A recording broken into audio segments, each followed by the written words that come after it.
जिन बच्चों को छोटे बच्चों को बोलने और सुनने में तंगी पेश आती है, वो हमें कैसे पता चले कि क्या वाकई उनको कोई बीमारी है या वो स्टेप बाय स्टेप एक नेचुरल प्रोसेस है और एक ख़ास एज के बाद उनकी ये चीज़ ठीक हो जाएगी। बच्चों में सुनने का प्रॉब्लम एक बड़ा अहम प्रॉब्लम है और अगर एक बच्चा सुनेगा नहीं तो वो बोलेगा नहीं। अगर इन केस एक ख़ास एज तक 4 या 5 साल की उम्र तक माँ बाप को ये पता नहीं चल सका, तो उसके बाद वो इसके ट्रीटमेंट की तरफ कैसे आ सकते हैं? सर, अगर हम 4-5 साल के बाद की बात करते हैं और इस कैटेगरी में लाते हैं कि बच्चा शुरू से नहीं बोल रहा था। सर, ये जब आइडेंटिफाई हो गया कि उसको प्रॉब्लम है, तो इसका ट्रीटमेंट ऑपरेशन की सूरत में होता है या मेडिसिन की सूरत में होता है या दोनों चीज़ें इसमें शामिल हैं? सर, ऐसा है कि आपके सवाल मुझे लीड कर रहा है टुवर्ड्स एक कंडीशन है, उसे हम कहते हैं प्रीलिंगुअल सेंसोरी न्यूरल हियरिंग लॉस। अस्सलाम वालेकुम नाजरीन, मैं हूं अली रहमान खालिद।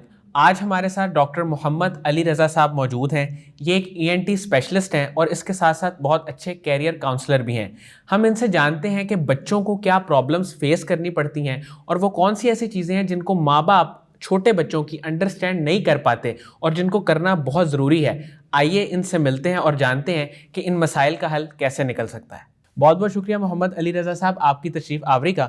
सबसे पहले तो मुझे आप ये बताइए कि आप ENT स्पेशलिस्ट भी हैं और कैरियर काउंसलर भी हैं, तो इसके साथ साथ आप और क्या क्या काम कर रहे हैं? मेनली मैं चूँकि शोबा तिब से मेरा ताल्लुक़ है, डॉक्टर मोहम्मद अली रज़ा मेरा नाम है।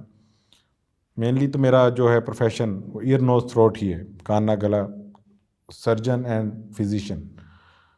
और इसके हट के जो मेरा मेन फोकस, जो इससे हट के जो मेरा आप समझ लें कि फोकस है या कि मैं जिस पे तवज्जो रख रहा हूँ, वो ये है कि जो हमारा ग्रेजुएट है जो डॉक्टर बन रहा है, पर्टिकुलरली जो 3rd year 4th year MBBS में है, उसमें फ़ुक़दान है कैरियर काउंसलिंग का बेइंतहा। एक इस पॉइंट पे उसे हमें एड्रेस करना है कि उसको हम गाइड करें कि उसने फ़र्दर क्या करना है। दूसरा, जब वो अपनी पोस्ट ग्रेजुएशन कर जाता है, वो टाइम है कि उसने अपने आप को कैसे जो है मार्केट में जब उसने आना है तो उसको उसने कैसे लेके चलना है। इन दो जगह पे उसको काफ़ी प्रॉब्लम्स का सामना है। सर, मुझे यहाँ पे ये बताइएगा कि आपको ऐसा नहीं लगता कि FSC लेवल पे या ग्रेजुएशन से पहले वहाँ पे कैरियर काउंसलिंग की ज़रूरत ज़्यादा होती है? सर, ऐसा है कि ये बड़ी जेन्युइन बात है। कैरियर काउंसलिंग की ज़रूरत मेरे ज़ाती ख्याल में इस टाइम पे शायद मुझे भी हो। विद द टाइम जो आप आगे जाते जाएंगे इसकी ज़रूरत रहेगी, ठीक है ना। FSC के टाइम पे उसको इस चीज़ की ज़रूरत है कि उसने जो उस टाइम पे फील्ड्स उसके सामने हैं उनमें से किसको आगे लेके चलना है। जब वो डॉक्टर बन चुका है, आम परसेप्शन यही है कि उसके बाद अब उसने सर्जन या फिजिशियन बन जाना है, लेकिन सर्जन या फिजिशियन बनना सिर्फ 30% है।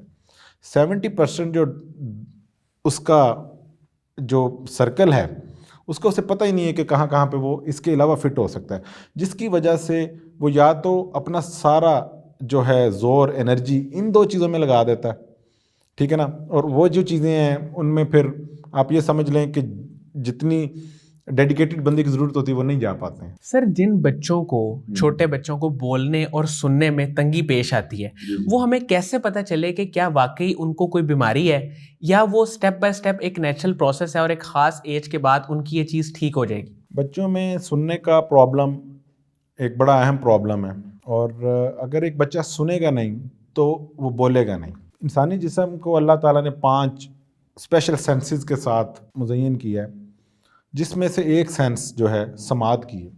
और ये इतनी प्यारी सेंस है कि इसके साथ एक मोटर स्किल अटैच्ड है जो कि स्पीच की है। अगर सूरह रहमान की हम बात करें तो उसमें अल्लाह ताला कहता है जो इंसान को अल्लाह ताला ने चीज़ें अता की उनमें से क़ुव्वत गोयाई भी है। अगर शुरू की आयत की मैं बात कर रहा हूँ तो क़ुव्वत जो कि इंसान को मुख्तलिफ करती है, आप ये समझ लें कि या कि इंसान के अंदर भी कैटेगराइजेशन करती है, कम्युनिकेशन स्किल, ठीक है ना। ऐसे ही हम कर लेते हैं, इसको आसान कर लेते हैं। स्पीच तब तक डेवलप नहीं होगी जब तक बच्चा सुनेगा नहीं, इसीलिए पश्तून का बच्चा पश्तो बोलेगा, पंजाबी का बच्चा पंजाबी बोलेगा, ठीक है ना। और वो जो सुनेगा वो बोलेगा। अगर एक पश्तून का बच्चा है लेकिन वो आके पंजाबी फैमिली में रहने लग गया तो वो पंजाबी बोलेगा। मैं थोड़ा सा इसको लंबा इसलिए बात को कर गया हूँ क्योंकि इसकी ज़रूरत है इस समर की। पेरेंट्स को इस चीज़ का पता नहीं है। पेरेंट्स का फोकस होना चाहिए कि एक तो बच्चे की जब वो पैदा हुआ असेसमेंट होनी चाहिए, हीयरिंग असेसमेंट बड़ी ज़रूरी है, ठीक है ना। गवर्नमेंट सेक्टर में चिल्ड्रन हॉस्पिटल इसको फ्री ऑफ कॉस्ट कर रहा है। इसमें बिल्कुल भी ये नहीं होना चाहिए कि उसको निगलेक्ट किया जाए। बच्चे की असेसमेंट मस्ट होती है, वेस्ट में भी है। इसके बाद अगर उसमें कोई डिस्क्रिपेंसी आती है, इसका हरगज़ मतलब ये नहीं है कि बच्चा बहरा है या कि लाइलाज है। हम स्क्रीनिंग करने इसलिए जा रहे हैं कि इसको हम, अगर इसमें कोई चीज़ है तो उसको एड्रेस किया जाए। अगर उसमें कोई प्रॉब्लम आती है तो फिर 9 मंथ पे है। जब ये चीज़ें नहीं थी, जो माँ है वो सबसे अच्छा सेंसर है बच्चे का, वो देखेगी, उसे पता लग जाता है कि मेरा बच्चे को इस टाइम पे सुनना है, बोलना है। कोई बड़ी सी चीज़ गिरी है और शोर हुआ और बच्चा दबका ही नहीं है, परेशान ही नहीं हुआ है, इसका मतलब ये है कि उसकी समात में कोई प्रॉब्लम है। एक तो बच्चा पैदा हुआ है उसकी समात में प्रॉब्लम है, एक बच्चा जो कुछ टाइम तक सुनता रहा और बाद में उसमें प्रॉब्लम्स आ रहे हैं, दोनों डिफरेंट है। सर, अगर इन केस एक खास एज तक 4 या 5 साल की उम्र तक माँ बाप को ये पता नहीं चल सका, तो उसके बाद वो इसके ट्रीटमेंट की तरफ कैसे आ सकते हैं? सर, अगर तो हम 4-5 साल के बाद की बात करते हैं और इस कैटेगरी में लाते हैं कि बच्चा शुरू से नहीं बोल रहा था, तो मेरा ज़ाती ये ख्याल था कि उन्हें इस चीज़ को 9th-10th मंथ पे पिक कर लेना चाहिए था आइडियली। लेकिन अगर चलें किसी वजह से, या कि कोई माहौल ऐसा था कि वो ये समझते रहे कि शायद बच्चा अभी सीख जाएगा, समझ जाएगा, तो भी इस टाइम पे भी उनको अपनी असेसमेंट की तरफ आ जाना चाहिए। इसमें बेहतरीन जो लोग जो कि इसको मैनेज करते हैं, दे आर ऑडियोलॉजिस्ट। कान नाक गला के डॉक्टर पेशेंट को इनिशियली इवैल्यूएट करते हैं, मतलब जो मेरी शोबा से जो लोग ताल्लुक़ रखते हैं, बच्चा उनके पास आता है, वो उसको इवैल्यूएट करते हैं और उनका मेन मकसद ये होता है कि वो देख लें कि कान में कोई डिजीज़ तो नहीं है, बीमारी तो नहीं है, उसका मुआयना कर लें, कुछ टेस्ट की ज़रूरत है वो करवा लें। लेकिन ज़्यादातर ये पेशेंट्स ऑडियोलॉजिस्ट की डोमेन में आते हैं। लेकिन अगर ऑडियोलॉजिस्ट के पास भी ये पेशेंट जाते ही पहुँच जाता है तो वो रेफ़र बैक कर देता है टुवर्ड्स ENT, कान नाक गला के डॉक्टर के पास। कान नाक गला का डॉक्टर उसको इवैल्यूएट करता है, देखता है कि इसके अंदर कोई बीमारी है तो वो कोशिश करता है, कोई फंगस इन्फेक्शन, मैल या कोई और चीज़ है तो उसको मैनेज करता है। 4 साल की उम्र की बात कर रहा हूँ। और अगर वो उसको लगता है कि नहीं, तो दोनों लाइजोन में कान नाक गला का डॉक्टर और ऑडियोलॉजिस्ट, या कि ऑडियोलॉजिस्ट की अपनी टीम इसको लेके चलती है। सर, ये जब आइडेंटिफाई हो गया कि उसको प्रॉब्लम है, तो इसका ट्रीटमेंट ऑपरेशन की सूरत में होता है या मेडिसिन की सूरत में होता है, या दोनों चीज़ें इसमें शामिल हैं? सर, ऐसा है कि आपके सवाल मुझे लीड कर रहा है टुवर्ड्स एक कंडीशन है, उसे हम कहते हैं pre lingual sensory neural hearing loss. एक बच्चा पैदा हुआ है, सुन ही नहीं रहा, ठीक है ना, उसकी समात ही नहीं है, ये लेके जाएगा टुवर्ड्स हमें कोक्लियर इम्प्लांटेशन। लेकिन वो एक हेक्टिक और लंबा प्रोसेस है, उसकी असेसमेंट और फिर उसकी तरफ, मतलब कि एक सर्जरी, बड़ी सर्जरी की तरफ। लेकिन अगर हम किसी डिजीज़ को डील कर रहे हैं, बच्चे के कान में कोई इन्फेक्शन है, फंगस है, रेशा है, कुछ ऐसी इन्फेक्शंस इसके अलावा हटके हैं कि जो कि माँ जब प्रेग्नेंट होती है, उसे हम टॉर्च इन्फेक्शंस कहते हैं, या कि स्ट्रेस भी इवन के होती है, तो बच्चे में प्रॉब्लम समात की आ जाती है।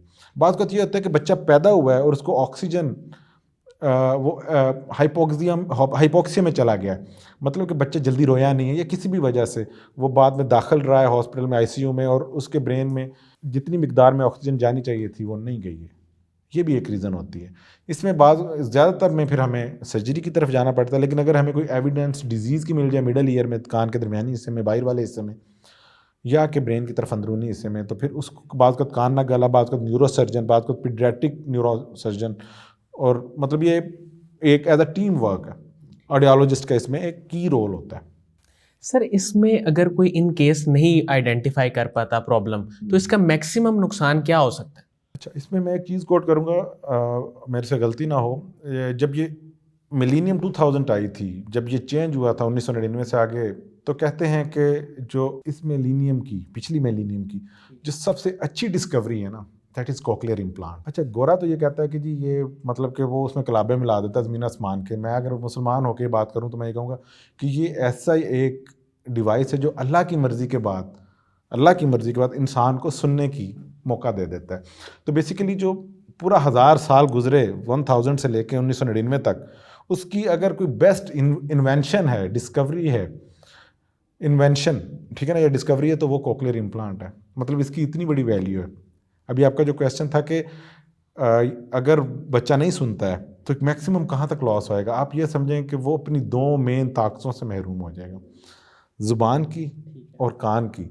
लेकिन ये मेडिकली, लेकिन स्पिरिचुअली माइट भी कि वो उसे मैं किसी और तरीके से आपसे डिस्कस करूं। बहुत बहुत शुक्रिया डॉक्टर मोहम्मद अली रज़ा साहब, आपकी तशरीफ़ आवरी का। नाज़रीन, मुझे उम्मीद है कि जिन लोगों के बच्चों को सुनने में, बोलने में कोई मसला है, उनके लिए ये इंटरव्यू इंतहाई मुफीद साबित होगा और एक अवेयरनेस क्रिएट होगी कि किस तरह से वो उनके ट्रीटमेंट की तरफ जा सकते हैं। बहुत बहुत शुक्रिया। अल्लाह हाफ़िज़।